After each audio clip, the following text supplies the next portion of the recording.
예배 오신 여러분들을 환영합니다. 네, 앞뒤 옆에 계신 분들 한번 얼굴 보시면서 잘 오셨습니다. 잘 오셨습니다. 네. 잘 오셨습니다. 하나님께서 우리 2025년에 사도 바울이 서신서를 통해서 교회에 대해서 주신 정의, 그리스도 안에서 성도라 부르심을 입은 자들, 그들이 모인 공동체, 그 교회로 지어져 가라라는 말씀을 주셔서 우리가 어떻게 하면 주님이 원하시는 교회의 본질을 회복하고 성경적인 교회가 될 것인가 기도하면서 예배 공동체, 그리고 영적 전쟁 공동체, 복음 증거 공동체, 이 세 가지에 대해서 하나씩 우리가 살펴보면서 하나님 말씀 나누고 있습니다. 네, 지금 저희는 영적 전쟁 공동체로 세워져 가기 위해서 네 번째까지 설교 시리즈를 진행했었는데요. 자, 우리 첫 시간에는 에베소서 6장 12절을 통해서 모든 그리스도인은 전쟁 중입니다. 모든 그리스도인들은 혈과 육이 아니라 영적인 어둠의 세력들과 지금 싸움 가운데 있다라는 것을 우리가 인식하면서 살아야 한다라는 말씀을 나눴습니다. 우리 두 번째 시간에는 정체성의 승패가 달려있다. 에베소서 2장 6절에 보니까 우리의 영적인 위치는 예수 그리스도와 함께 하늘에 앉아있는 다스림을 받는 존재가 아니라 다스리는 존재로서 부름받았다라는 것을 우리가 알 수 있었죠. 자, 세 번째 시간에는 우리의 모든 전쟁이 출발하는 곳은 바로 우리의 생각이다라는 것을 보았습니다. 우리의 생각 가운데 우리의 생각을 자연스러운 상태에 놔두면 미래와 비전과 소망의 방향으로 나아가는 것이 아니라 어둠의 세력이 우리를 이끌고 가는 염려와 불안과 근심의 방향으로 우리가 끌려간다라는 것을 보았어요. 그렇기 때문에 우리는 하나님의 평강이 우리의 생각을 다스리게 하려면 우리가 주님 앞에 감사로 간구해야 한다라는 말씀을 나눴습니다. 자, 지난주에는 야고보서 4장 7절 말씀 보니까 우리가 하나님께 복종하고 마귀를 대적할 때 마귀가 떠나갈 것이다 라는 말씀 보았어요. 우리가 익숙하지 않은, 우리는 여태까지 영적 전쟁을 생각할 때 하나님 마귀를 떠나보내주세요 라고 기도했다면 하나님께서는 우리에게 예수 그리스도의 권세를 부어주셨기 때문에 예수님께서 자연과 또 사탄을 향해서, 질병을 향해서 직접 명령하셨던 것처럼 우리 또한 마귀를 향해서 떠나갈 것을 우리가 명령할 수 있다라는 것을 우리가 함께 보았습니다. 자, 오늘 다섯 번째, 다시 한번 가장 처음에 우리가 읽었던 에베소서 6장 12절 말씀으로 다시 돌아오겠습니다. 자, 우리는 이 말씀을 통해서 우리의 씨름, 이 당시에 로마 그리스 문화 안에서의 씨름은 생존을 앞에 두고 경쟁하는 아주 숨막히는 그런 스포츠였다라는 것을 우리가 첫 시간에 이 말씀 통해 보았었죠. 그와 같이 우리 그리스도인의 삶에는 정말 치열한, 우리가 예수님을 믿는 그 순간부터 우리가 이 땅에서의 삶이 다 끝나고 천국에 가기까지, 예수님께서 이 땅에 다시 오심으로 하나님의 나라가 이 땅에 완성되기까지 끊임없는, 쉴 새 없는 싸움들, 씨름들 우리 앞에 주어져 있다라는 것이죠. 많은 사람들은 이 영적 세계를 모르기 때문에 사람을 대항해서, 혈과 육, 사람을 대항해서 자꾸만 싸우려고 하지만 사실은 그 모든 것의 뒤에는 통치자들과 권세들과 어둠의 세상 주관자들과 하늘에 있는 악의 영들, 자, 이 모든 것들을 다 다스리고 통치하는 사탄이 있다라는 것. 성경에 사탄이 단수형으로 나오면 마귀, 또 혹은 루시퍼라고도 하죠. 이 모든 것도 다 같은 단어입니다. 근데 이것은 다 단수형으로 나와 있어요. 단수형. 왜냐하면 이것은 모든 어둠의 세력들의 우두머리를 상징하는 단어이기 때문에 그렇습니다. 네, 자, 그런데 이 통치자들, 권세들, 어둠의 세상 주관자들, 하늘에 있는 악의 영들의 가장 위에 있는 것이 사탄이에요. 자, 오늘 이 말씀의 뒷부분을 함께 보겠습니다. 이 말씀은 마귀의 조직체에 대한 말씀이에요.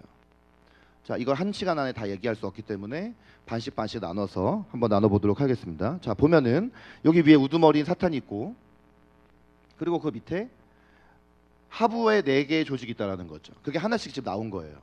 성경에서 어떤 것이 이렇게 쭉 열거되어 있으면은 이 순서에는 의미가 있어요. 가장 첫 번째 나오는 게 가장 중요하거나 힘이 세거나 가장 높거나 이겁니다. 여기 있는 것도 지금 마귀가 위로부터, 위에 상부 조직부터 하부 조직까지가 이렇게 쭉 열거되어져 있는 것이에요. 통치자들, 권세들, 어둠의 세상 주관자들, 하늘에 있는 악의 영들. 이것이 사탄의 위계이고 조직이에요. 근데 이 모든 것들을 다스리고 관할하는 것은 사탄이에요. 자, 제가 마귀의 기원에 대해서 이 설교 시리즈에 따로 얘기하지 않았지만 여러분 다 아마 상식적으로 아실 거예요. 원래 마귀는 마귀가 아니라 천사였고, 천사였는데 천사로서 하나님을 섬기고 구원 얻을 후사들인 우리들을 섬기는 역할을 하는 것이 아니라 내가 하나님의 자리에 올라와서 하나님처럼 되겠다 했어요. 그래서 하나님께서 그 원래는 하나님을 예배하던 경배하던 그런 천사였던 우리가 성경에서 보면은 그것을 뭐 루시퍼라고도 하고 계명성이라고 나와 있는 그 존재를 땅에 떨어뜨리실 때 천사도 천사 아래 하부 조직에 여러 천사들이 있는 것처럼 이 루시퍼에게도 그 하부 조직에 있던 여러 천사들이 있었는데 같이 땅으로 쫓겨난 것이죠. 요한계시록 말씀에 보면은 그 중에서 그 전체 천사의 세력들 중에서 약 한 10분의 1 정도 되는 천사가 땅에 떨어졌다 이렇게 되어져 있어요. 그 세력들이 바로 이 세력들인 것이에요. 자, 그런데 땅에 떨어진 이 세력들이 그냥 뭐 주먹구구식으로 이 땅에 와가지고 이렇게 일하는 게 아니라 굉장히 조직적으로 전략적으로 일한다는 것을 오늘 이 말씀을 보여준다는 것이죠. 이게 이제 가장 상부 조직부터 하부 조직까지가 쭉 열거가 되어 있는 거예요. 통치자들, 권세들, 어둠의 세상 주관자들, 하늘에 있는 악의 영들. 자, 여기 있는 제일 첫 번째 나오는 통치자들. 자, 통치자들이라는 이 단어를 보면은 자, 개역 개정 성경에 여러분이 지금 읽으신 성경에는 통치자들이라고 나와 있지만 원래 이 번역이 나오기 전 번역인 개역 한글판 성경에는 이것이 정사라고 나옵니다. 그래서 거기는 정사와 권세와 이 어둠의 세상 주관자들과 하늘에 있는 악의 영들 이렇게 나와요. 자, 우리가 요 하나씩 통치자들과 권세들에 대해서 오늘 보기 전에 먼저 좀 주목해야 될 것이 뭐냐면 사탄은 단수로 나오지만 지금 마귀의 조직체에 나와 있는 이 네 가지 영역들은 다 복수로 돼 있어요. 네. 복수로 돼 있다는 거는 만약에 통치자들이라는 한 세력만 말하면 이 안에 어마어마한 귀신의 세력들이 있다는 거죠. 셀 수 없는 어둠의 세력들이 이 안에 있다는 거예요. 자, 그런데 여기 나와 있는 이 정사 혹은 통치자들이라는 단어의 영어 단어만 봐도 영어 단어가 authority라고 되어 있어요. authority. 자, 이게 지금 권세, 권위 이런 뜻이잖아요. 그러니까 정사 그러면 여러분 정사 뭐가 떠오르세요? 정사. 예? 권사님 말씀하신 것 같은데. 네, 맞아요. 정치, 권력, 통치자 뭐 이런 것들 떠오르잖아요. 그러니까 여러분이 정사라는 말 원래 이 개역 한글 성경이 사실은 원래 번역에 더 가까운 표현이에요. 이제 이 말씀이 오늘 여기 나와 있는 이 말씀이 좀 해석이 좀 분분하고 어려운 이유 중에 하나가 뭐냐면 똑같은 정사와 권세, 통치자들과 권세들에 대한 말씀이 다른 서신서에도 몇 군데 나옵니다. 근데 거기서는 사탄의 조직을 말하지 않고 천사의 조직을 말할 때도 이게 나와요. 똑같이. 그러니까 헷갈리는 거예요. 어디서는 통치자들과 권세들을 이야기할 때 되게 좋은 의미로서 그게 나오고 있는데 하나님께서 통치자들과 권세들을 창조하셨다 이렇게 나와 있는데 오늘 여기 말씀에서 보면 통치자들과 권세들은 우리가 싸워야 될 대상이라고 나오는 거예요. 그러니까 천사의 조직도 조직체가 있고 마귀의 조직체도 조직체가 있는데 지금 오늘 여기 나오는 거는 마귀의 가장 센 윗 계급의 조직체를 지금 말하고 있는 것입니다. 근데 여기 나와 있는 이 정사라는 단어의 원래 헬라어 원어의 의미가 뭐냐면 저기 나와 있는 거예요. 보좌, 주관하는 자, 강한 자 이런 뜻이에요. 그러니까 이거는 뭐냐면 말 그대로 권력을 통해서 역사하는 영이에요. 권력을 통해서 역사하는 권력을 잡은 자를 통해서 역사하는 어둠의 세력을 뜻하는 단어인 것이에요. 아, 그렇구나 하는 거예요. 뭐예요 지금? 여러분들은 노래하는 교회 왔는데도 노래가 작아 항상 찬양할 때. 아침에 이제 일어나자마자 오셔가지고 목소리 잘 안 나오시죠? 여러분 보세요. 전 세계에 여러분 그 수많은 나라가 있다고 하는데 제가 한번 인터넷 찾아보니까 지금 화면이 없어졌네. 어디 갔는지. 전 세계의 국가 조직을 갖추고 있는 나라가 여러분 몇 개 정도 된다고 생각하세요? 여기 안 나왔으니까 마침 이제 여러분들이 한번 맞춰보세요. 300개. 300개보다 조금 안 돼요. 세계 지도상에 나와 있는 나라가 243개 정도 된다 그래요.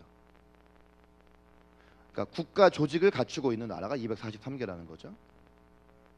근데 나라가 운영이 되려면 나라에 아까 말한 것처럼 정치 지도자가 있고 권력자가 있고, 그러면 우리는 생각할 때 그냥 나라, 그리고 나라의 어떤 정치 지도자, 뭐 대통령, 왕, 수상, 국회의원, 국무총리, 어떤 장관들, 이런 생각을 하잖아요. 근데 오늘 이 말씀이 주는 중요한 메시지는 뭐냐 하면, 각 나라에 그 각 나라를 공격하는 정사 조직체가 있다는 거예요. 권력의 배후에는 권력을 통해서 역사하는 어둠의 세력이 있다는 거예요. 나라의 어떤 근본적인 방향을 움직여가는 결정권자들이라고 할 수 있는 대통령, 수상, 국회의원, 이런 사람들을 우리는 그냥 눈으로 보고, 사실 우리는 두 가지 중에 하나잖아요. 어떤 정치 지도자가 잘하면 잘했다 박수치고, 못하면 막 욕하고. 근데 사실은 이거는 굉장히 크리스찬으로서 합당하지 못한 태도예요.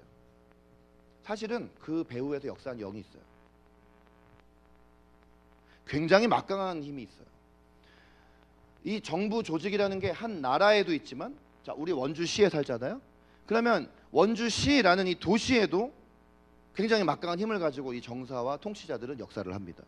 특히 대도시들, 전 세계에 보면은 인구가 한 100만 명 이상 되는 도시들이 있어요. 여러분 한번 예를 들어보세요. 미국에는 뭐 뉴욕, 로스앤젤레스, 워싱턴, 중국 상해, 뭐 일본 도쿄, 시드니, 이런 것들이 있잖아요. 뭐 토론토, 이런 대도시들, 100만 명 이상 되는 인구 대도시들이에요. 우리나라 서울도 인구 100만 명 넘죠.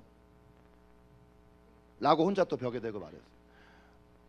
이런 대도시들은, 여러분 이런 느낌 받아보셨는지 모르지만, 여러분들이 여기 다 원주 분들만 있는 거 아니니까, 여기 대도시 출신 분들 계시죠? 서울 출신 분들 혹시 계십니까? 우리가 여기 대부분 이제 그래도 원주, 강원도 사람들도 많은데, 저는 이제 원주 사람이잖아요. 원주 사람들 한번 생각해 보세요. 우리가 처음 서울에 언제 갔었나? 서울에 딱 처음 갔을 때, 서울에 딱 그 도시 한복판, 그러니까 서울도, 서울 안에도 도심 지역이 있고 도심이 아닌 이렇게 변두리 지역이 있단 말이에요. 어렸을 때 저희 외할머니가 서울 노원구 상계동 사셨는데, 상계동이 지금 굉장히 발전한 학원가지만 옛날 상계동은 아무것도 없는 정말 원주 시골가도 같은 그런 곳이었어요. 그 어릴 때부터 늘 그냥 저는 기차 내리면 택시 타고 엄마랑 상계동 갔는데, 서울이 다 상계동 같은 줄 알았으니 서울이나 원주나 별 차이 없는 줄 알았지.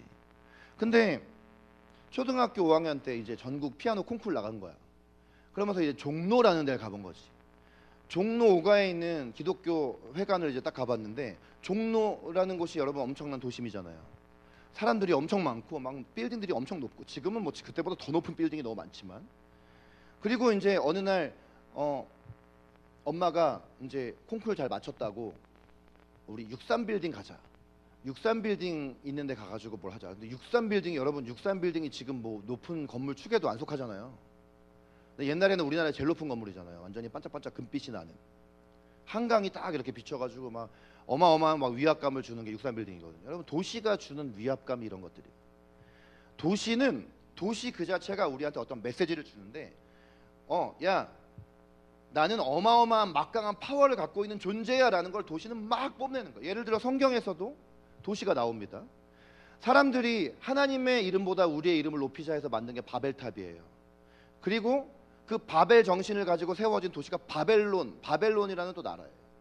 그러니까 보세요. 도시라는 것은, 도시 그 자체가 어마어마하게 원래 기원 자체가 하나님 대적하자고 만든 거예요. 그러니까 이 대도시 뒤에서 막강한 힘을 가지고 영향력을 행사하는 이런 통치자들, 정사들이 있다는 것을 우리는 알아야 하는 것이에요. 근데 모든 조직 중에서도 강하고도 그 중에서도 가장 큰 영향력을 끼치는 자들의 세력이 바로 여기에 속하는 세력인 것이에요.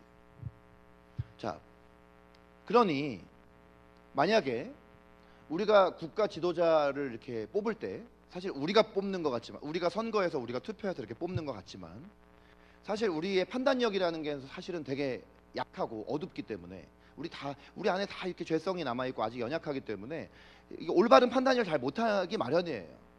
근데 어떤 사람이 굉장히 이 권력에 눈이 어둡고 욕심이 많은 사람, 이런 사람을 마귀가 이제 어느 순간에 딱 이런 사람을 이제 권력자로 딱 등극을 시켜버리는 거죠. 그러면 이제 마귀가 너무나도 그 한 나라 안에서 그 권력자를 통해서 막 배후에서 조종을 하면서 한 나라 전체를 막 그냥 들었다 놨다 하는 거예요. 정부, 조직, 대도시 이런 걸 통해서 이 마귀가 역사를 하는 거예요. 여러분, 그러니까 권력자를 미워하지 마세요. 마귀를 미워해야 해요. 우리가 막 여기 좀 젊은 청년들 막 뭐 정치 지도자들 욕 잘하는데, 어른들도 욕 잘하나요? 뭐 각자 욕의 대상이 다르겠죠. 젊은 사람들은 젊은 사람들대로 욕하는 대상이 있고, 나이 많으신 분들은 나이 많은 사람들 욕. 그러니까 여러분, 요즘에 우리나라 진짜 이상한데, 뭐가 이상하냐면 우리 크리스찬들 안에서도 내가 뭐를 지지하느냐 아니냐에 따라서 막 상대방의 신앙을 판단을 하고 관계를, 원수를 막 맺기 시작을 하는데, 지금 마귀가 너무 너무 마귀가 좋아하고 있어요, 여러분, 우리나라에서. 아니, 크리스찬들이 교회 안에서도 탄핵을 반대하냐 찬성하냐 이거 가지고 막 세대 간의 갈등이 막 회복 불능 정도의 상태가 막 되고, 이것 때문에 막 심지어 교회를 막 떠나. 그리고 막 서로 교회 안에서도 막 멱살 잡고 막 싸워. 제가 지난주에 수요일 날 이제 그 모교에서 설교가 있어가지고 화요일 날 미리 이제 학교 근처 호텔에 가서 자는데, 하필 거기가 인사동인 거야. 종로잖아요. 밤에 밥 먹고 카페에 이렇게 7시 8시에 앉아있는데 양쪽 세력이 다 지나가더라고, 시위대가. 근데 끝나고 집에 가서 그냥 쉬시지 카페로 우르르 또 들어와. 근데 거기 둘씩 셋씩 모여 앉아가지고 대화를 처음엔 조용히 하다가 나중에는 갑자기 어디서 언성이 막 높아지는데, 야, 너 너무 유튜브를 많이 본 거야 막 이런 소리가 들려. 그러더니 그 다음부터는 이제 욕이야 막 다. 그래서 저는 조용히 나왔어요. 혼자 앉아있다가. 근데 그런 테이블이 한 3테이블이나 있는 거예요. 그러니까 이게 참 어리석은 행동인 거죠. 사실 그 사람들이 크리스찬이었다면 전 더 슬펐을 거예요. 사실 크리스찬들도 그러고 있는 거예요. 이게 지금 어둠의 세력의 싸움이지, 사실은 사람들을 누구를 뭐 죽이고 살려가지고 될 문제가 아니거든요. 사실 여러분, 탄핵이 돼도 문제고 탄핵이 안 돼도 문제고, 탄핵이 되더라도 그 다음에 어떻게 될 거냐, 탄핵이 안 돼도 그 다음에 어떻게 될 거냐 생각해보면, 사실 인간 지도자가 거기 서가지고 뭘 대단히 이 땅에 천국을 이루겠어요. 지금 문제는 정치 지도자 문제가 아니라 교회의 문제예요. 지금 여러분도 오늘 이 순간에 정확히 아셔야 되는 게, 정치 지도자 누구 욕하고 지지하고 이럴 게 아니라 지금 기도를 해야 할 때입니다. 분당 우리 교회 이찬수 목사님이 몇 달 전에 이제 막 이런 상황들을 보면서 우리가 더 이 시간 기도해야 됩니다 그랬더니 막 또 그거 가지고 또 목사가 뭐 주관이 없이 뭐 또 이상한 얘기를 했네 마네 그랬는데, 사실 그분이 제일 정답을 말했어요. 지금 크리스찬들이 기도는 안 하고 저기 저런 광화문이나 시청 같은 데 나가가지고 그거 할 때가 아니라 교회에 모여가지고 기도를 해야 됩니다. 예수 믿는 사람들이 교회에서 기도를 해야 하고 영적 싸움을 해야 하는 때라는 걸 우리가 알아야 되는 것이에요. 자, 여러분, 이 그림 이거 뭡니까? 이게 지금 성벽이에요. 성벽. 그리고 성문이란 말이에요. 성경에 보면은요, 한 나라가 망할 때, 한 나라가 망하는 표현 중에 하나가 뭐냐면 성문이 불타고 성벽이 무너진다라는 표현이에요. 그래서 느헤미야 2장 13절에 보니까 느헤미야가 이제 예루살렘에 가보니까 예루살렘 성벽이 다 무너졌고 성문이 불탔더라. 여러분, 성벽이 무너지고 성문이 불타면은 왜 나라가 망합니까? 네? 뭐라고 말씀하셨어요? 그렇죠? 뚫리니까. 그럼 뚫리면은 누가 저 안으로 들어가요? 적이 들어가는 거예요. 성문이 불타버리고 성벽이 무너져버리면, 성벽이라는 거는 가능한 높이 쌓아야 밖에서 외세가 침입을 못하는 거 아니에요. 근데 성벽이 다 무너져버리면 그냥 밖에 있는 적들이 그냥 수시로 그냥 안으로 막 들어올 수가 있는 거죠. 성문도, 성문이라는 건 굉장히 딱 견고하게 서 있어야 되는 거잖아요. 근데 성문이 어떻게 됐어요? 불타버린 거예요. 지금 느헤미야가 포로 잡혀갔던 이스라엘 백성을 데리고 다시 귀환해 보니까 그 위험으로 가득했던 예루살렘 성벽, 그 성문이 다 지금 무너지고 불타버렸다라는 거죠. 그러니까 어떤 상황입니까? 지금 황폐한 상황인 거예요. 근데 여러분, 지금은 어떤 나라에 우리나라가만 해도 우리나라에 무슨 어떤 보이는 성벽과 성문이 있는 것은 아니죠. 그러나 영적인 의미에서는 여전히 성벽이 있고 성문이 있습니다. 성문이라는 거는 뭐냐? 문. 여러분, 이 문이라는 거는 성경에서 권세를 뜻하는 아주 중요한 단어예요. 베드로가 예수님께서 너희는 나를 누구라 하느냐라고 가이사랴 빌립보에서 질문하셨을 때 베드로가 뭐라고 대답합니까? 주는 그리스도시요 살아계신 하나님의 아들이십니다라고 대답하죠. 예수님께서 베드로의 대답에 대해서 뭐라고 말씀하세요? 너는 베드로라 라고 말씀하죠. 근데 베드로라는 이름, 반석, 페트라, 너는 반석이다. 내가 이 반석 위에 내 교회를 세우리니 음부의 권세가 이기지 못하리라 할 때 그 권세라는 단어가 원어는 문이에요. 문. 내가 이 문을 기초로 해서 내가 앞으로 내 교회를 세울 것이다. 예. 너가 지금 나를 그냥 일반적으로 사람들은 선지자라고도 말하고도 랍비라고도 말하는데 너는 지금 나를 그리스도요 살아있는 하나님의 아들이라고 말했지. 그것이 바로 예수 믿는 교회의 신앙 고백이야. 그러면 그 신앙 고백 위에 교회가 세워지면 절대로 교회는 음부, 지옥의 문이 그 교회 안에 영향력을 행사할 수 없을 것이다 라고 말하는 거예요. 여러분, 나라의 성문이라는 것은 뭐냐면 이 나라 안에서 권세를 가진 의결기관을 말하는 것이에요. 예를 들어서 장소적인 의미로 생각해 보면 어떤 곳이 바로 이 성문과도 같으냐?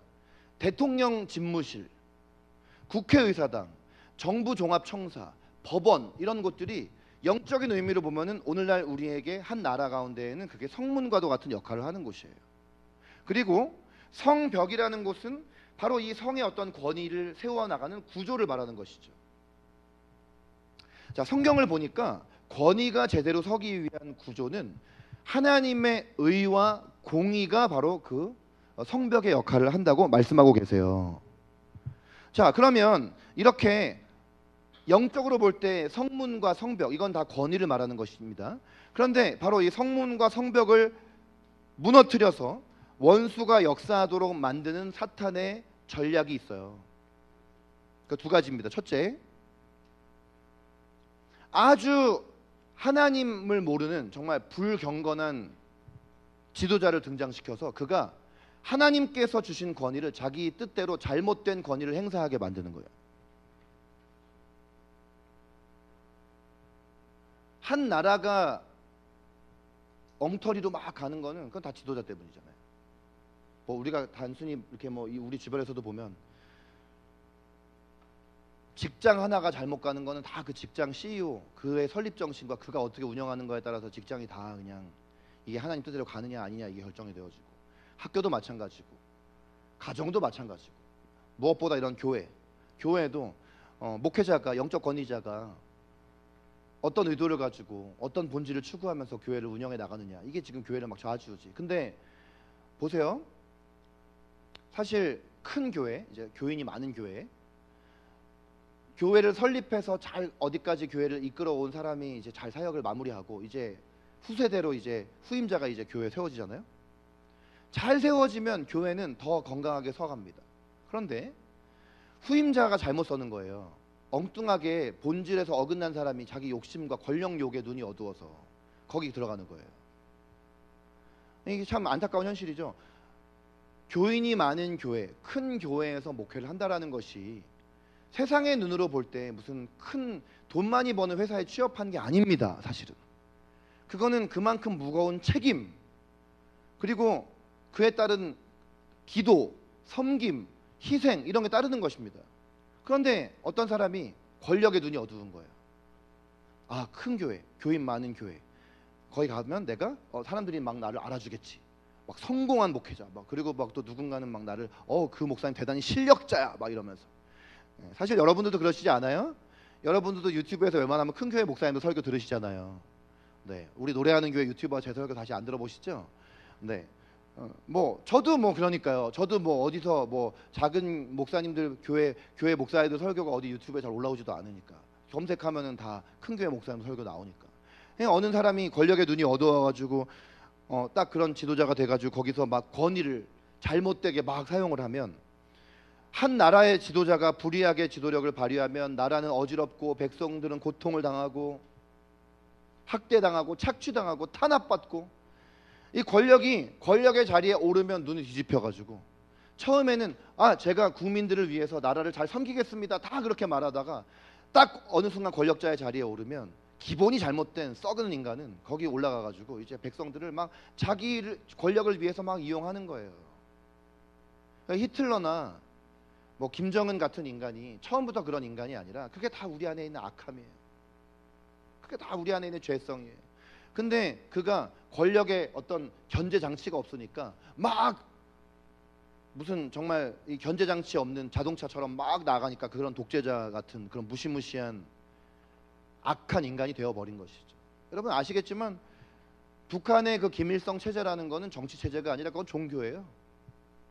미국에서 조사한 전체 종교 순위, 정말 가장 핍박이 강하고 악한 종교 순위 매길 때 1위가 북한의 김일성교잖아요. 그러니까 그게 단지 정치 체제가 아니라는 거죠. 정치 권력에서 배후하는 정사와 통치자들의 권세가 끝으로 몰아붙이니까 그 권력자가 자기가 하나님의 자리에 가겠다고 난리를 치는 거야. 그게 독재예요. 자, 이렇게 사탄이 역사합니다. 말씀 한번 보세요. 여기 화면이 있었네. 자, 잠언 14장 34절 말씀 함께 읽어보겠습니다. 시작. 공의는 나라를 영화롭게 하고 죄는 백성을 복되게 하느니라. 네. 29장 2절에 보면은요, 의인이 많아지면 백성이 즐거워하고, 자, 그 다음 악인이 권세를 잡으면 백성이 탄식하느니라 그랬잖아요. 악한 사람이 권세를 잡음으로 말미암아 백성이 욕되게 되고 탄식하게 되어진 역사가 일어난다는 것이죠. 이게 마귀가 하는 일이에요. 통치자들, 이 정사를 통해서 악한 영이 하는 일은 백성들이 고통당하게 하는 일, 악한 권위자를 내세우게 해서. 반대로 또 사탄은 어떤 일을 하느냐? 권위를 무시하고 거역하게 하는 일도 합니다. 사람들이 잘못된 권위자 아래에서 막 고통을 당하다 보면은 권위자에 대한 상처와 어그러진 마음이 생겨요. 그러니까 이제 어떤 권위자가 앞에 서도 그 사람을 다 이렇게 색안경을 끼고 보게 되는 거예요. 그러면서 권위 그러면 바로 거기서 자동적으로 부정적인 시각과 이해를 갖게 되고 자동적으로 마음 안에서 권위자를 대적하는 마음을 갖게 만드는 거예요. 자녀들이 부모에 대해서 상처를 받고 부모에 대해서 뭔가 어그러진 마음, 상처받은 마음, 쓴뿌리 이런 것들이 가득 생겨버리면 어디 가도 그 자녀는 자기 부모같이 권위자들을 생각을 해요. 학교 가면 선생님에 대해서도, 직장 상사에 대해서도, 군대 가서도 군대 상사에 대해서, 한 나라의 지도자에 대해서 항상 비틀어지고 꼬인 마음을 가져. 근데 중요한 건 자기가 만나는 모든 권위자가 다 악한 사람이겠냐고요. 인생을 살다 보면 정말 선한 권위자도 만나잖아요. 근데 악한 권위자한테 받은 상처를 이렇게 주님 앞에서 풀지를 못하니까 선한 권위자한테 가서도 악한 권위자한테 올라왔던 반항과 거역과 쓴뿌리의 마음을 막 그에게 표출을 하는 거예요. 그러니까 그 선한 권위자에게는 너무나 상처가 되죠. 그게. 교회에서 나쁜 영적 권위자 밑에서 영적인 학대를 받고 영적인 억압을 당하던 사람이 좋은 권위자를 이렇게 만남에도 와가지고 목사님을 계속 괴롭히는 거예요. 그 상처가 치유가 안 되니까. 그 상처가 치유되어야 새로운 교회에 가면 새로운 목사님 만나서 권위자에게 순종하고 권위자를 섬길 수가 있는데 그게 안 되라는 것이죠. 이 통치자들, 정사들에 대한 것도 마찬가지입니다. 여러분 우리 나라 이렇게 역사를 보면 대통령들의 역사를 보면은 참 독재 대통령들이 많았어요. 우리나라 백성들이 이 독재 대통령들 아래에서 많은 고통을 당하고 어려움들을 당했어요. 그러다 보니까 우리나라 백성들 안에 기본적으로 약간 반항 스피릿이 있어요.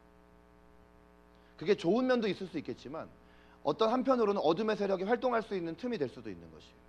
어떤 면에서 이런 게 나타나냐면 사람들이 옳고 그름을 제대로 분별을 못하고 선동을 당한다는 거야. 선동이라는 건 좋은 게 아니에요.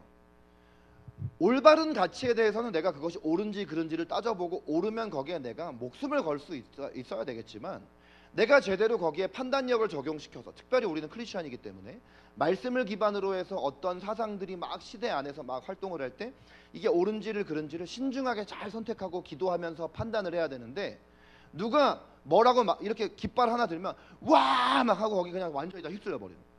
누가 또 와 여기서 이러면 또 막 휘둘려 버려.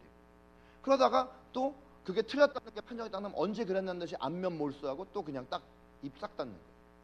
제대로 된 평가도 안 하고 회개도 안 하고 선동되는 거야. 일로 선동됐다가 일로 선동됐다가 일로 선동됐다가. 그러므로 우리가 이 두 가지 극단에 대해서 다 경계해야 하는 것이에요. 악한 권위자를 내세워 가지고 한 나라가 악한 방향으로 가게 하는 것, 또 하나는 권위 아래에 있는 사람들이 뭔가 권위에 대해서 대적하는, 무조건 대적하는 마음을 갖게 만드는 것. 이 두 가지가 다 경계해야 될 것입니다. 그래서 우리가 어떤 태도를 가지고 이 통치자들, 정사에 대한 영적 전쟁을 해야 되냐면 제일 중요한 거는 뭐부터 해야 되겠어요? 기도부터 해야 되는 것이에요. 디모데전서 2장 1절부터 2절에서 모든 사람을 위하여 간구를 하되 누구부터 기도를 하래요? 누구를 위해서부터 기도 먼저 하래요?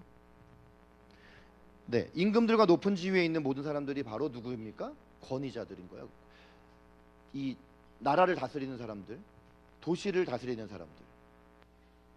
그들이 크리스찬이건 크리스찬이 아니건 그 권위를 주신 분이 하나님인 것을 그들이 알아야 되고, 그러면 그들이 하나님을 두려워함으로 그 자리에 서 있을 때 가장 하나님 뜻대로 한 나라나 한 도시를 다스릴 수가 있는 것이죠.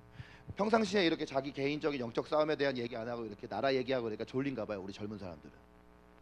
네, 잠깐 일어났어요 제가. 그러니까 여러분 보세요. 임금들과 높은 지위에 있는 사람, 위정자들을 위해서 우리가 사실 평상시에 우리의 개인적인 삶의 필요나 우리의 삶에 닥친 상황이 너무 많아가지고 잘 기도 안 합니다. 그러니까 저도 영적 전쟁 시리즈 한가운데 사실 그동안 지난주까지 우리 개인의 삶의 영적 싸움에 대해서 얘기하다가 오늘 마귀의 조직체에 대해서 이야기를 하려고 이제 이번 주에 이 설교를 하려고 하다 보니 이 설교를 할 때 우리가 삶에서 얼마나 이게 와닿을까라고 생각을 해봤는데 이게 삶에 너무나 실제적이에요. 왜냐하면 2절 하반절 말씀 보세요. 우리가 왜 위정자들을 위해서 먼저 기도를 해야 되느냐면 우리의 경건, 우리의 단정함, 이것과 위정자들과는 직결되어 있다는 거죠. 나라가 평안해야, 나라 지도자가 하나님을 두려워해야 우리가 우리 신앙생활도 할 수가 있고 우리의 삶도 안정이 될 수가 있는데, 위정자들이 막 위에서 막 난리를 치면 막 정신 못 차리고 막 하나님을 두려워하지 않으므로 막 권력을 휘두르면 밑에 있는 백성들이 다 고통당한다는 거죠. 성경 역사가 그걸 우리에게 말해주고 있는 것이죠. 그러므로 우리는 어떤 기도보다 먼저 위정자를 위해서 기도를 해야 된다. 이 시기에도 우리가 해야 될 것, 광화문 시청 나가는 게 아니라 유튜브 보는 것이 아니라 카톡으로 막 이런저런 지식을 막 정보를 막 교환하는 것이 아니라 하나님 앞에 마음을 찢으며 기도를 해야 한다라는 것입니다. 하나님이 역사하시면, 하나님 임재하시면 끝나는 것이에요. 하나님께서는 에스겔서 22장 30절 말씀을 통해 이 땅을 위하여 성을 쌓으며 다시 무너진 성을 쌓고 성 무너진 이 성벽을 수축을 하고 성문을 다시 재건하고 그로 말미암아 하나님으로 하여금 심판하지 못하게 중보기도할 사람들, 그런 사람들을 찾고 계신다라고 말씀하십니다. 마귀가 통치자들, 정사들을 통해서 일한다라는 것 꼭 기억을 해야 하고, 그러므로 우리는 위정자들을 위해서 기도해야 되고, 어떤 한쪽 편으로 치우치는 것이 아니라 우리가 영적인 균형 감각을 가지고 우리가 그들을 위해서, 위정자를 위해서 기도하고, 그들이 우리를 하나님의 뜻에서 뭔가 멀어지게 하는 것에 대해서는 단호하게 거절할 수 있어야겠지만 더 중요한 것은 기도다. 우리가 이것을 꼭 기억을 해야 된다라는 것입니다. 자, 다시 에베소 6장 12절 가보면 그 다음에 통치자들과 그 다음 뭡니까? 이제 이 정도 성경 말씀을 매주 한 5주 연속으로 했으면 다 외우셨죠, 그렇죠? 우리의 씨름은 혈과 육을 상대하는 것이 아니고 통치자들과 권세들, 그렇죠? 권세들이죠. 그 다음, 자, 권세들. 자, 영어 단어 한번 읽어봐보세요. 영어 잘하시는 이보람 간사님, 이보람 자매 읽어봐보세요. 이거 뭐예요? 네, 그렇죠. 자, 이거 저거 발음하고 나니까 영어 얘기 못하겠네. 자, principality라고 되어 있잖아요. 자, 그러면 이제 저 영어 단어에서 앞에 단어가 프린스의 프린스, 그 뒤에가 팔러티. 프린스 뭐죠? 프린스. 어떤 지도자의 앞에 붙는 칭호. 그러니까 프린스 그러면 왕자. 그러니까 예를 들면 이제 그 아직도 왕정을 하는 나라 같으면 앞에 누구 이름 앞에 프린스 붙잖아요. 지도자 이름, 지도자 칭호 붙을 때 프린스. 그다음에 펠러티는 뭐냐면 이게 좀 어려운 것인데 이게 뭐냐면 지리나 인구에 대해서 말할 때 쓰는 단어 펠러티라는 게 지리, 지도, 지리. 그러니까 이게 뭐냐면 여러분 뭘 것 같아요? 어떤 어둠의 세력인 것 같아요 이게. 그래서 이 정도 말했으면 이제 여러분들이 추측할 수가 있는데 프린시패리티 뭐냐면 특정 지역에 지역적으로 역사하는 어둠의 세력들 말합니다. 그러니까 지리적인 면, 사회적인 면을 통해서 세력을 배치해서 어둠이 활동을 하는 특정 지역, 특정 집단에 영향력을 미치는 어둠의 세력들. 뭐 예를 들어서 인종, 언어, 문화, 특별 집단, 그 집단들마다 다른 전략을 가지고 마귀가 이제 역사를 한다라는 것이죠. 굉장히 지리적으로 잘 구분을 해놓고 활동을 한다라는 것이에요. 우리 지난주에 전체 같이 그룹 모임할 때 우리 집사님이 이제 어디 갔을 때 이렇게 절이나 뭐 사원이나 여행 가셨을 때 이렇게 갔을 때 이제 그거에 대해서 대적기도 하시고 이런 얘기를 이제 하셨잖아요. 여러분 이상하지 않아요? 이렇게 원주시를 이렇게 보면은 원주시에도 이렇게 음란한 시설들은 음란한 시설끼리 이렇게 같이 모여 있고 점집들은 점집들끼리 모여 있고. 제가 아주 오래전에 우리나라 이제 중보기도 영적 전쟁 아주 전문가 전용복 목사님이라는 분이 있어요. 네, 이분이 도시를 위한 중보기도라는 책을 썼어요. 두란노에서 나왔는데 이제 책이 절판돼서 여러분에게 추천을 못 하겠네요. 근데 이제 이 책에 보면은 이분이 서울시라는 한 도시를 평생 한 30년 동안을 이분이 다 발품을 팔면서 돌아다니면서 기도를 하면서 그 서울시의 각 구와 각 동네마다 어떤 영적 어둠의 세력들이 역사를 하는지를 한 지도로 그냥 딱 이렇게 만들어 놓은 게 있어요. 근데 제가 이제 그거를 쭉 책을 읽고 그 지도를 가지고 다윗 세대에서 데이비스 쿨이 이제 국내 아웃리치를 그때 갈 때 뭘 하냐면 이제 일주일 동안 각 지역으로 흩어져 가지고 이제 다 하는데 가장 처음에 이제 서울에서 1박을 먼저 하는 거예요. 그러면서 서울에서 그 지도에 나와 있는 지역들 중에 영적인 어둠의 세력들이 주요 활동한다고 하는 주요 메인 지역을 8조 9조로 나눠 가지고 그 땅에 가서 거기서 기도하고 거기서 예배하고 거기서 영적 전쟁하고 기도하는 훈련을 시킨 적이 있어요. 그때 제가 서울의 구석구석에 대해서 너무나 빠삭하게 잘 알게 됐어요. 예를 들면 이태원 그러면 이태원은 요즘 외국인들이 많고 뭐 굉장히 관광지인 것 같고 또 최근에 이태원 참사도 있었지만 여러분 원래 이태원은 우리나라에서 뭐가 처음 들어온 곳입니까? 동성애가 들어온 곳이에요. 거기는 가장 처음 게이바가 생기고 거기 동성애자들이 자기들 아지트로 모였던 곳이 그 이태원이에요. 미아리 그러면 미아리는 점집들을 전부 국가 무형문화재로 지정해놔가지고 쫙 점집들이 거의 1km 가까이 연결되어서 있는 곳이에요. 근데 그런 지역들이 서울에 곳곳마다 있는 거예요. 압구정동, 청담동 이런 데 가면은 막 삐까뻔쩍한 막 백화점, 큰 건물, 막 사람들이 뭔가 돈 쓰고 싶게 만드는 막 뭔가 그 소비욕을 막 불러일으키는 것들이 막 역사를 하고. 그러니까 각 지역마다 역사하는 거죠. 강남에는 과소비하고 탐욕을 불러일으키는 영이 역사를 하고, 이태원에 가면 동성애 음란의 영이 역사를 하고, 미아리에 가면은 그 주술과 무속과 뭔가 자기의 삶에 대해서 미래가 두려우니까 그 미아리에 가가지고 온갖 예수 믿는 집사들도 다 거기 가가지고 막 신점을 보고 구술하고 그런 어둠의 세력들이 각 지역마다 역사를 하는 것입니다. 여러분 원주시만 봐도 원주 안에서도 그런 역사들이 있는 거예요. 근데 이거는 어떤 사람들은 이런 거를 얘기하면 그거 무슨 뭐 성경에 나오는 거 아니라 어디 뭐 무속에 나오는 거 아니에요? 여러분 사탄도 다 모방하는 겁니다. 사탄이 원래 그걸 만들어 놓은 게 아니라 원래 성경에 올바른 진리가 있는데 사탄이 그 진리를 왜곡해가지고 자기 걸로 만들어 놓은 거예요. 뭐 우리가 성령의 은사 중에 예언의 은사라는 거 분명히 있잖아요. 근데 예언 기도를 받다 보면 예언을 통해서 우리의 미래에 대해서 이렇게 그 예언 사역자를 통해서 우리에게 말씀해 주시는 경우가 있잖아요. 어떤 사람이 비판하는 거예요. 야, 그거 점 보는 거 아니냐? 여러분, 점쟁이는 미래를 알 수 없지만 하나님은 당연히 미래를 알 수 있고 은사자를 통해서 우리의 미래에 대해서 빛을 밝혀줄 수 있다는 게 왜 잘못됐습니까? 생각을 거기까지밖에 못하는 거예요. 다 멍청해가지고. 아무리 인터넷에 자기네가 무슨 신학자네 하면서 글 써놓은 인간들도 자기가 체험 못 해보니까 영적인 멍청이가 되는 거예요. 그러니까 여러분들 멍청이가 되지 마세요. 우리가 좀 한 발짝 더 앞서 나가서 볼 수 있는 눈이 있어야 됩니다.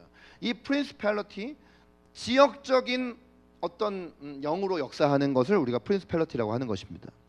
자, 우리가 이런 지역적인 영적인 어둠의 세력들 대항해서 싸우기 위해서는요, 이 권세들 프린시팔리티에 집중할 것이 아니라 원래 하나님의 계획이 무엇인지에 더 집중할 수 있어야 합니다. 하나님께서 각 지역을 만드시고 각 나라를 만드실 때 하나님께서는 각 지역 각 나라를 아름답게 만드셨을 거라고 믿습니다. 그리고 하나님은 선하신 그분의 계획이 분명히 있을 것이라고 믿어요. 여러분, 이게 뭐죠? 태극기 말고요, 저 자체가 뭐냐는 거예요. 저 뭐라고 하죠, 저런 거를? 저렇게 조각 만들어서 딱 작품으로 만드는 거. 예, 모자이크. 모자이크잖아요, 모자이크. 근데 저기 보면은 저 모자이크 한 조각이 다 다양한 조각들이 있잖아요. 사실 모자이크 한 조각보다 모자이크 완성본이 훨씬 멋있단 말이에요. 근데 모자이크 하나 자체로만 이렇게 볼 때는 그렇게 아름다워 보이지 않을 수가 있어요. 근데 마치 전 세계가 이와 같은 거예요. 하나님이 전 세계 안에 한국이라는 나라를 두신 이유가 있고, 일본을 두신 이유가 있고, 남아공을 두신 이유가 있고, 케냐를 두신 이유가 있고, 독일을 두신 이유가 있고, 캄보디아를 두신 이유가 있고, 호주를 두신 이유가 있단 말이에요. 쓸모없는 나라는 없어요. 다 하나님께서 각 나라를 세우시고 각 나라를 다 전체를 볼 때 하나님께서 보시기에 참 좋았다라는 모습으로 만드신 것이에요. 근데 전 세계에 나라는 아까 여러분 보지만 한 250개가 있다고 했지만 민족으로만 보면은 민족 숫자는 더 많아요. 24,000개예요. 근데 하나님께서는 각 민족마다 아름다움을 부여하셨고 각 민족에게 주님께서 주신 은사, 국가적인 은사가 있고 지역도 마찬가지입니다. 한국 안에서도 각 지역마다 영남 지역이면 영남 지역대로, 호남이면 호남 지역대로, 제주도면 제주도, 강원도면 강원도, 경기도면 경기도, 다 하나님께서 고유하게 주신 것들이 다 있는 것이에요. 그 하나님의 아름다움이 표현되는 게 바로 뭐냐면 문화예요. 문화. 자, 강원도, 여러분 강원도 사람이라면 강원도의 문화가 있죠. 강원도의 문화가 아름다운 문화가 뭡니까? 여러분 생각할 때 강원도의 아름다운 문화가 뭡니까? 다른 지역 사람들이 우리 강원도에 오면은 아, 강원도 사람들 참 이러하다, 강원도라는 지역에 오니까 참 이런 게 느껴진다라고 많이 말하는 것들이 뭐예요? 그것이 우리는 그냥 뭐 어떤 지역 특성이라고 생각하지만 사실 그거 하나님께서 주신 건데요. 그거 뭡니까? 정이잖아요. 정. 아, 강원도 사람 참 정이 있어. 서울 경기도 살던 사람들이 강원도에 오면은 역시 강원도야. 강원도는 참 정감이 있어. 역시 감자 먹고 옥수수 먹더니 이 사람도 역시 정이 있구나. 별로 동의하지 않는 우리 청년들이 있는데, 네, 다 너무 시크한 눈빛으로 바라보지 마세요. 앞에 있는 저를. 근데 사실 확실히 그렇단 말이죠. 하나님이 주신 거란 말이죠. 근데 이제 문제는 뭐냐면 이게 하나님께 붙들렸을 때 이렇게 좋게 쓰임 받을 수 있는 것이, 반대로 사탄이 이제 이거를 가지고 왜곡시켜가지고 이거를 비틀어 버리면 여러분 어떻게 되겠어요? 텃세가 되는 거예요. 이게. 우리 강원도 사람들 우리끼리 뭉칠까? 막 이러면서 외부 사람들 들어오지 마. 이렇게 되는 거예요. 우리나라 이 지역 갈등이라는 게 엄청 심하잖아요. 영남과 호남의 갈등. 이게 또 그리고 정치 세력으로 막 번지고, 영남은 영남대로 주님이 주신 고유한 은사가 있고, 호남은 호남대로 하나님이 주신 고유한 은사가 있어. 근데 막 피 터지겠어. 여러분, 인종 중에 어떤 인종이 더 우월하고 어떤 인종이 더 열등한 인종이 있어요? 어떤 지역이 더 우월한 지역이 있고 어떤 지역이 더 열등한 지역이 있어요? 그런 거 없습니다. 여러분도 은근슬쩍 마음 안에 이렇게 같은 나라 안에서도 이렇게 다문화로 이렇게 지내다 보면 흑인도 있고 황인도 있고 이럴 때 아유 저 미개한 민족, 이런 생각 여러분 속으로 하셔도 회개하셔야 돼요. 뭐 우리나라가 뭐 언제부터 그렇게 잘 살았다고 여러분 그런 생각을 하세요? 우리나라도 다 이 나라 초창기에 저 서양에 있는 선교사님을 통해서 복음 들어오고 그 사람들이 와서 원조를 해줬으니까 이만큼을 사는 거지. 언제부터 우리가 그렇게 됐다고 우리가 다문화 안에 산다고 해서 그런 사람들에 대해서 은근히 막 마음으로 깔보고 다른 나라 나가서 그런 사람들 보면 또 막 무시하고 그건 성경적인 크리스찬의 생각이 아닌 것입니다. 여러분 우리가 이것을 영적으로 바라보아야 하는 것이에요. 영적으로 이것이 하나님께서 주신 은사적 측면에서 어떤 것인데 지금 마귀가 이것을 어떤 식으로 지역 안에서 역사에서 지역 스피릿으로 이 지역을 장악을 하고 있는가 우리가 이것을 알아야 된다라는 것입니다. 어떤 지역에는 막 율락가 사창가들이 막 집약돼 있고 어떤 지역에는 굉장히 막 상업적으로 성공해 보이지만 배후에는 막 어마어마한 부도덕한 일들이 일어나고 정직하지 못한 일들이 일어나고 어떤 거리는 점치고 오늘의 운세 보고 타로점 보는 사람들로 막 가득 차 있고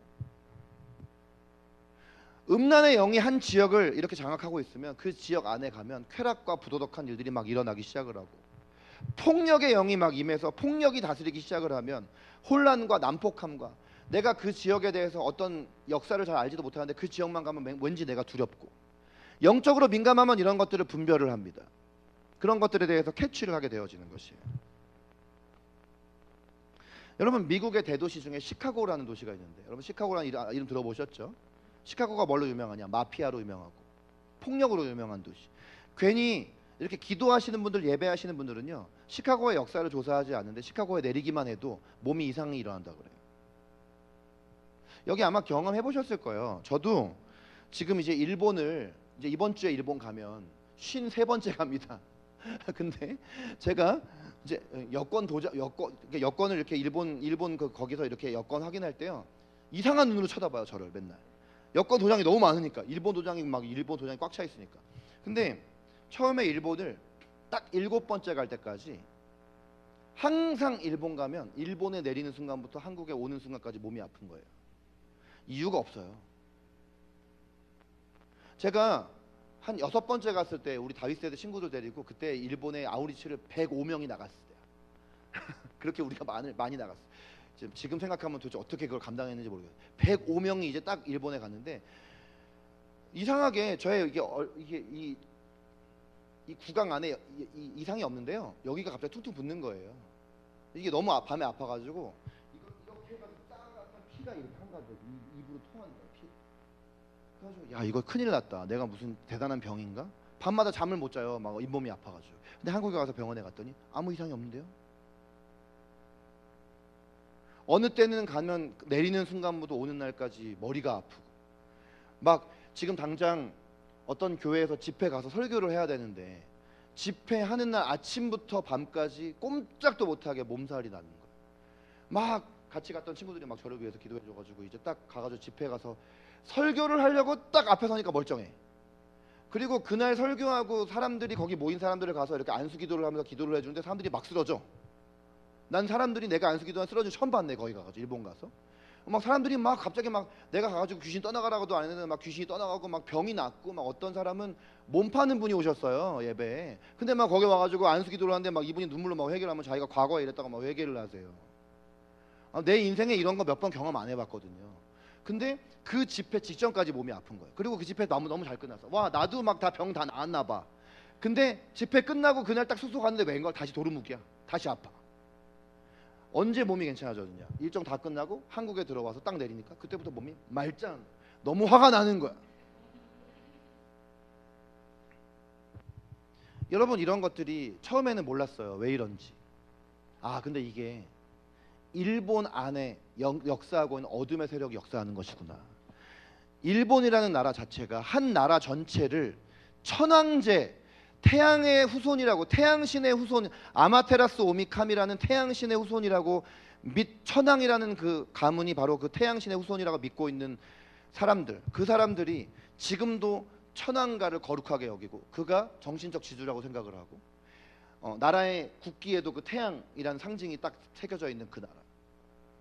근데 그 나라에 예수 그리스도를 구원자로 주님으로 믿는 예배자들이 그 땅에 들어가니 어둠의 세력들이 야 너 이 땅에 오지마 라고 회방하려고 일시적으로 몸에 아픔을 줘서 뒤통수를 친다라는 걸 이제 알게 된 것이죠. 그걸 깨닫고 나니까 한국에서 미리 기도하고 가니까 8번째부터 그 다음에는 몸 안 아파요. 지금 50번을 가도 그 이상을 가도 몸이 아프거나 막 갑자기 뭐 다운이 되거나 이런 게 없어요. 심지어 제가 늘 오사카에만 가다가 어느 순간부터 도쿄를 가니까 이제 도쿄의 영이 저를 누르더라고요. 몸이 아픈 게 아니라 나리타 공항에 딱 내렸는데 갑자기 어떤 마음이 드냐면 왜 이렇게 갑자기 너무 공허하지? 여긴 어디고 난 누구지? 막 이런 생각을 하게 되는 거예요.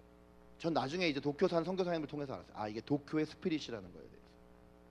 오사카 갔다 왔죠, 얼마 전에. 오사카 가면은 너무 명랑하고 즐겁고, 그리고 먹다가 죽은 도시라는, 먹을 거 너무 많고. 도쿄는 안 그렇거든요. 저랑 전도사님 이번 주 도쿄 가니까 기도 많이 해주셔야겠죠? 도쿄는 그런 곳이에요. 지금 더 이상 제가 도쿄에 가자고 뭐가 공허함을 느끼거나 이러지 않아요. 벌써 도쿄도 15번을 갔기 때문에. 우리가 이런 것을 우리가 살고 있는 이 지역과 마을로 축소해서 적용해 보면요. 여러분이 살고 있는 지역은 어떻습니까? 자, 우리 교회가 있는 이 지역은 어떤가요? 여기 지금 치악로 1630인데요. 여기 당구동인데. 여러분, 제가 이 지역에서 교회 개척하고 다윗세대 여기 이사 오고 지금 이제 올해가 이제 딱 10년 차입니다. 올해가 딱 10년째예요. 2016년에 저희가 여기 이사 왔어요. 그리고 그 전에도 바로 여기 길 건너편에 저희 센터가 있었어요. 그러니까 여기서 한 12년, 13년을 지냈단 말이죠. 여러분, 이 지역은 한때는 아파트 들어오고 결혼식장도 있고 꽤 번화했던 곳입니다. 네, 그런데 여기 있던 사람들이 다 더 잘 사는 동네로 다 이사 나가고 여기에 점점 잘 살지 못하는 좀 잘 가난한 사람들이 이쪽에 모여와서 집값 싸니까 여기도 와 살기 시작을 했고, 그러면서 여기 갑자기 막 점집들이 들어오기 시작했어요. 가난하고 삶이 고달프니까 사람들이 자기 미래가 불안하니까 자꾸만 점쟁이한테 찾아가서 점 보고 굿하려고 한 거죠. 점집들이 하나하나 늘어났어요. 저희가 여기 와가지고 처음에 이렇게 예배 드리는데 제가 얘기했었죠. 저는 처음에 주일 예배 노래하는 교회 와서 이렇게 주일 예배 드리는데 저는 몰랐는데 어떤 교인이 저한테 와서 목사님 아까 찬양할 때 북소리 들었죠? 그러는 거예요. 무슨 북소리요? 그랬더니 바로 건너편 여기 페리카나 2층에 유튜브에까지 그 당시에 벌써 10년 전이에요. 유튜브에서 이미 유명한 신당이 있는 거예요. 근데 우리가 여기서 여름이니까 살짝 창문 열어놓고 예배 드렸더니 여기서 우리가 막 찬양하고 있는데 거기서 둥둥둥둥둥 하면서 막 굿하고 있었던 거예요. 예수 그리스도의 이름이 어떠한 신의 이름보다 훨씬 비교할 수 없을 만큼 높고 위대하잖아요. 막 거기다 대고 막 떠나가라 물러가라 한 게 아니라 더 높으신 하나님을 예배한 거예요. 그리고 지나갈 때마다 하나님을 높이면서 기도한 거예요. 지금 많이 없어졌습니다. 뭐 제가 기도해서 다윗세대가 기도해서 없어졌다 이렇게 확언은 못하겠지만 분명 기도했으니, 기도하면 하나님이 우상을 무너뜨리시는 하나님이니까. 근데요, 이쯤 여러분 이거 아세요? 다 우상이 무너지고 나니까 하나씩 뭐가 거기 자리에 들어오냐면 성인 오락실이 들어오고, 밤에 가가지고 왜 그 카지노 하는 거 있잖아요. 그게 지금 들어온 거예요. 그걸 위해서 우리는 기도를 해야 돼요. 저도 기도하고 있어요. 여러분, 이게 왜 중요하냐면요, 어떤 분들은 뭐 지역을 위해서 기도하고, 보통 우리가 옛날에 땅 밟기 기도라고 하는 거, 지역에 가서 직접 그 지역을 밟고 이렇게 기도하는 거. 또 사람들이 그것도 무슨 무당들이 무슨 뭐 저기 지신 밟기 하는 거를 뭐 기독교에서 뭐 무속적인 거 하냐 그러는데, 그 성경을 반쪽만 알고 반쪽은 모르니까 그렇게 헛소리 하는 거지. 그래서 땅 밟기라는 단어 저도 안 써요. 프레이어 워킹, 기도 행진이라고 합니다. 기도하면서 이렇게 하는 거 있잖아요. 그게 왜 중요하냐면요, 어떤 지역에 그 지역을 사로잡고 있는 어둠의 세력들이 먼저 패배하지 않으면 전도 안 됩니다. 차라리 그 시간에 전도하지 이러잖아요. 여러분, 전도도요, 영적인 싸움에서 우리가 먼저 이겨놔야지 전도가 되죠. 여러분이 여러분 가족을 전도할 때도 똑같아요. 무조건 가족을 교회에 데려오기만 해도 되는 게 아니라요, 영적 전쟁이 있어야 돼요. 그 가족이 사실 우리가 다 얘기했지만, 여기서 설교할 때 여러분한테 이미 다 말씀드렸지만, 사실 그 사람이 지금 그냥 그러는 게 아니라 어둠의 세력이 그 사람 잡고 있는 거잖아요. 그러니까 그 사람하고 자꾸 논쟁하고 싸우고 이러면 안 된다고 하는 거예요. 자꾸만 내가 가지고 있는 복음의 진리를 가지고 예수 안 믿는 사람하고 막 논리로 이기려고 하면 안 되고 영적 싸움을 해야 되는 거예요. 많은 기도가 필요하고, 그분과 대화를 할 때에도 마음 가운데는 성령 안에서 계속 기도해야 되는 거예요. 계속 대적 기도하고 선포 기도를 하고.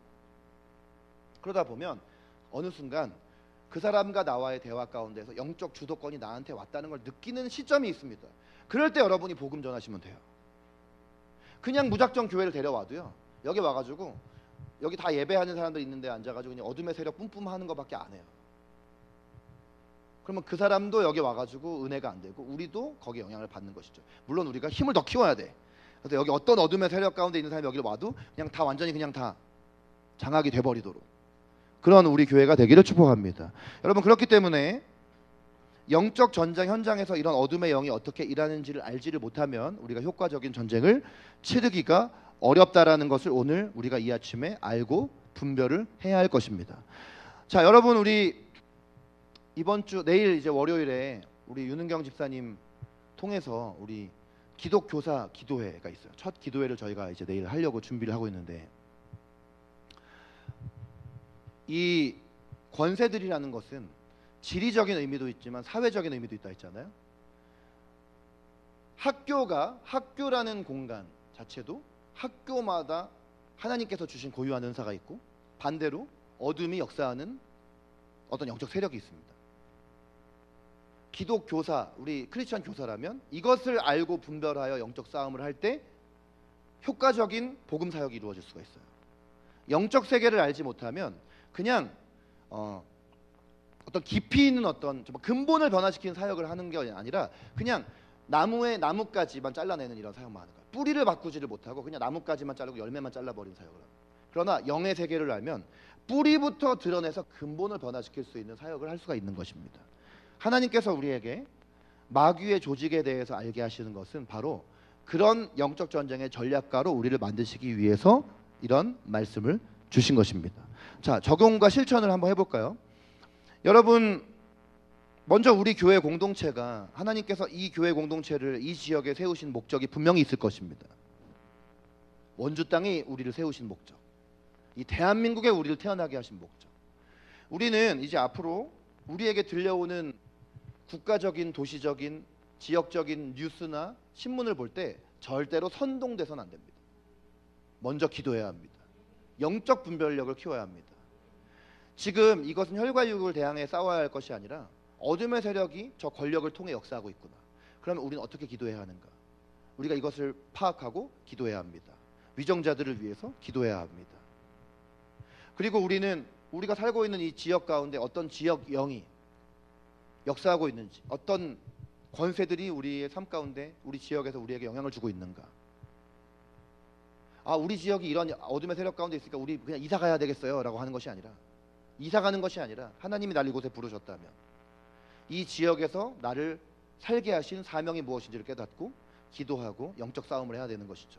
교회도 마찬가지이고요, 내 직장도, 내가 살아가고 있는 영역도 마찬가지고, 내 학교도 마찬가지고, 하나님께서는 우리를 예배자로, 기도자로, 영적인 용사로 부르셨기 때문에, 여러분, 이 지역 가운데 우리 교회를 세우신 주님의 목적, 분명히 주님께서 이 지역 가운데 빛을 비추는 교회로, 어둠 가운데 빛을 비추고 죽음의 영이 가득한 곳에 주님의 생명을 선포하고,